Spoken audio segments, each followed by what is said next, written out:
ऐसा है कि ये लोग कोई काम ऐसा करते नहीं, लोगों को ध्यान बटाने के लिए कोई विकास का काम नहीं करेंगे, जनता के हित का कोई काम नहीं करेंगे, लोगों को रोजगार नहीं देंगे, महंगाई पर रोक नहीं लगाएंगे, तो जनता का ध्यान बटाने के लिए यही काम करेंगे।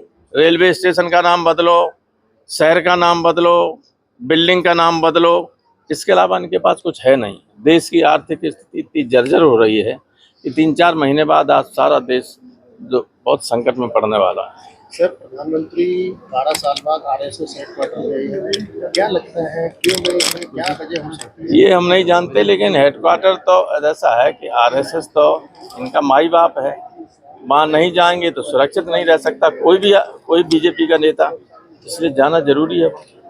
अमित शाह जी ने कहा है कि 30 साल तक भारतीय जनता पार्टी को देश से कोई नहीं हटा सकता।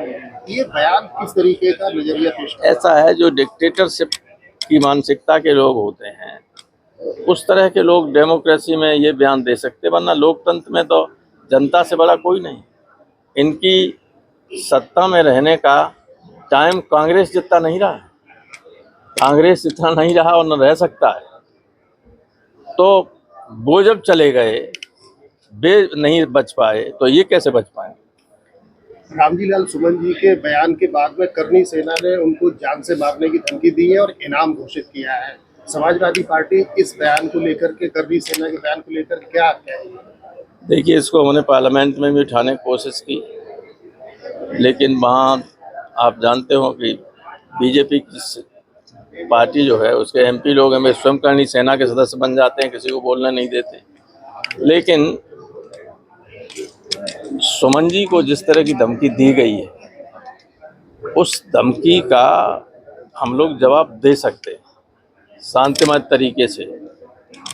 प्रशासन की इसमें बहुत बड़ी जिम्मेदारी रही और गलती रही, क्योंकि उस दिन चीफ मिनिस्टर आगरा में थे। रामजी लाल सुमन जी के घर से 1 किलोमीटर के दायरे के अंदर उनकी मीटिंग चल रही थी।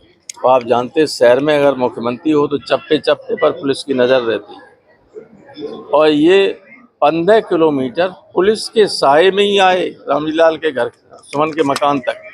तो पुलिस का संरक्षण न होता तो हमारे कार्यकर्ता उस दिन भी इनको ठीक कर देते, और आगे भी अगर कोशिश करेंगे तो हम लोगों ने बता दिया प्रशासन को, या तो आप सुरक्षा की व्यवस्था कीजिए, नहीं तो हमारी पार्टी वाले लोग, करनी सेना एक संगठित अपराधियों का गिरोह जैसा है।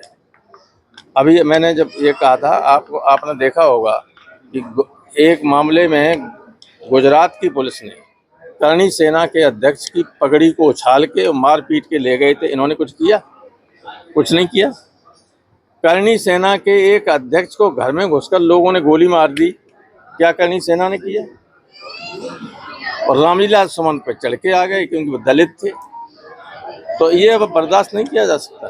पीटीए इनको ऐसा करारा जवाब देगा, ये ठीक हो जाएंगे सब। मुख्यमंत्री ने रामचरितमानस का पाठ चैत्र नवरात्रि को लेकर बोला है कि रामचरितमानस का पाठ हर जिले में किया जाएगा, साथ ही अवैध बूचड़खानों पर कार्रवाई के लिए भी बोलिए, मीट की बिक्री बंद हो जाती है। ऐसा है कि जब विनाश काले विपरीत बुद्धि। प्रोफेसर, भाजपा के नेता जो है वो एक तरफ मुस्लिमों पर विवादित बयान देते हैं और दूसरी तरफ पीएम मोदी सौगातें मुस्लिम के तहत की बांट रहे हैं। आप छोड़िए ये बातें, आप सब जानते हो कि सब कुछ दिखावे की बात है, सब असत्य भाषण करते हैं।